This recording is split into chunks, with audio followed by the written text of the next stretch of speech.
Hi, I'm Christina Trauthwein, VP of Content and Partnerships with Hotel Business. And I am here right now with Eric Danziger, and he's the CEO of Braintree Group and Resolute Road. Eric, welcome. Thank you. Great to be here. So first of all, congratulations on the new venture. It's very exciting. Thanks. And tell me a little bit more about it, but also tell me a little bit about Braintree Group and why you decided to launch Resolute Road. Terrific. Thanks.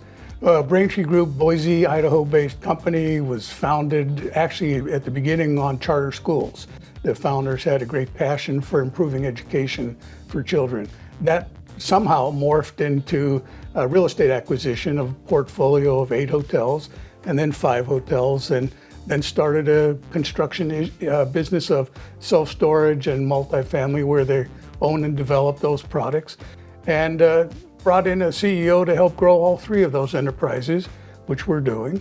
So we operate hotels, we own and develop multifamily and self-storage, and Resolute Road is born today.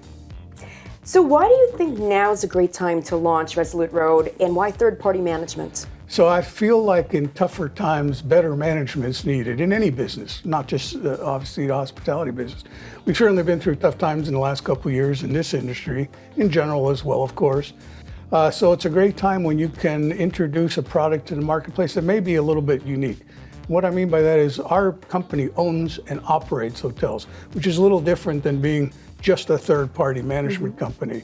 So we feel that since we operate in a terrific way, none of which I get credit for, they existed before I came, we should export that and be able to bring this owner sensitivity where we, as owners, are very aware of what an owner requires in terms of access, transparency, and so we figured this would be a wonderful time to bring that kind of philosophy to the market.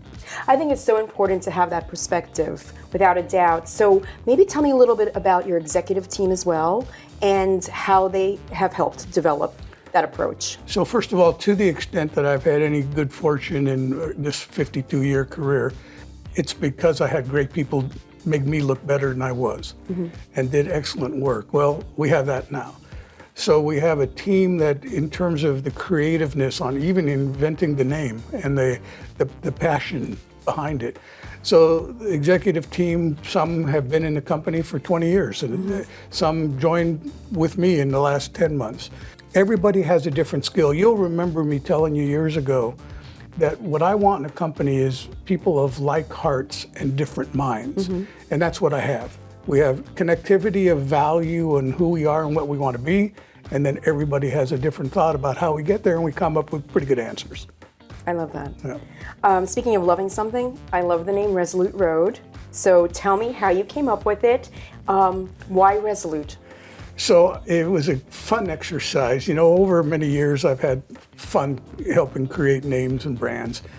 And we were started with a whiteboard about what are we? What kind of words would capture who we are and what we want to deliver? And Resolute stood out as you're resolute and committed and passionate, and you take no prisoners, you will perform. And then Resolute Road came because we said, so we got this passion and we have this deep commitment, and we want to say it's not a moment in time. We're going on a road together with an owner and saying, so we are resolute to get down this road and create something that's better than what you have today. And we're going to do that together. And then the tagline, of course, is driven by a promise. So you got driven in there again that kind of ties with the road.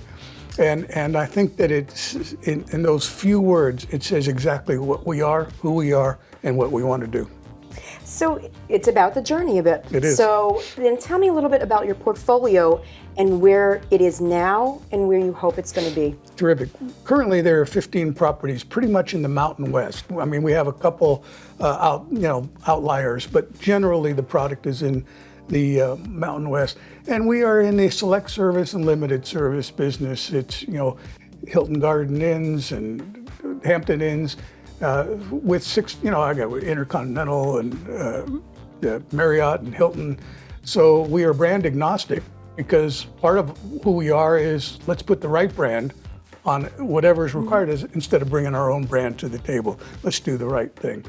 So we're Mountain West today generally. As far as I'm concerned, if we're the right answer for an owner, we'll be coast to coast. To me, the important part about growing a company is only accept and promise what you can do well. Right. So if we're approached in a city that I don't think we can add value, I'd rather pass on it and preserve the integrity of the company that said, we will do exactly what we say. So I better be sure we can do it if we're going to do it. So, but the hopes are that we expand all the way across the country as time permits. Right, goes back to being driven by your promise. We're going to drive across country.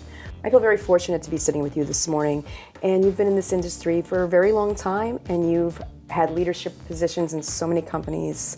So I want to ask you, what is the best piece of advice you've ever received, and what is the best piece of advice you can give to others who are maybe newer to this industry? So let me do the last one first, which is several things. As you know, I started 52 years ago as a bellman. And I think that all of us in leadership positions should never forget the bellman. That the number of guests that I meet in this hospitality business can be counted in one hand. Therefore, my real job is to be sure the organization that does contact the guest promotes that who we are in that hospitality. So never forget the bellman. I think when you're a CEO, you show up in a hotel, go eat in the employee cafeteria, go pick up that piece of paper. Right. That's leadership. In terms of the best advice I ever got, I've had so much, luck and great mentors that taught me a lot. And I think they may have started with don't forget where you came from. Yes.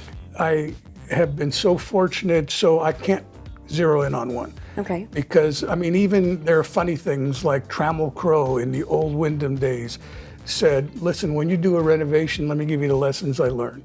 Yes, sir, this is going to be Trammell Crow telling me something. Right. Get 3 bids and add them together. Okay. That's what it's going to cost. So, our life is full of wisdom given by others that we then assimilate and hopefully remember and pass on to the next generation. That is exciting to me. Being around so long, the whole industry has evolved, and I'm looking forward to seeing the leaders of the next generation, because I'm still alive and kicking, by the way, and I'm here. Of course you are. But at some point down the road, there needs to be the new crop of CEOs that have hospitality and leadership as a passion. Definitely. Yeah. Well, thank you so much for sharing your wisdom today. Appreciate the time. Yeah, my pleasure. Thank you so much. Thank you.